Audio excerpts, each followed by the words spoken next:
What the initiative in Denmark has been is to implement whole genome sequences directly into healthcare to benefit patients.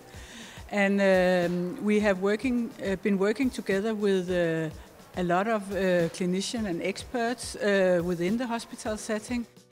If a patient has an inherited rare disease or a cancer disease, we would provide them with a whole genome sequencing.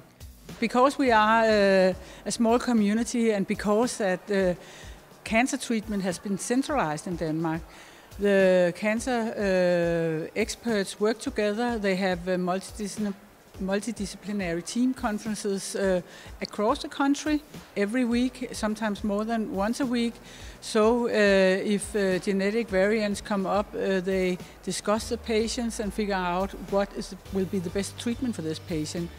And also what they do is they also figure out is any of these patients could they be selected for trials to put into the phase 1 trials where they can benefit from new treatment.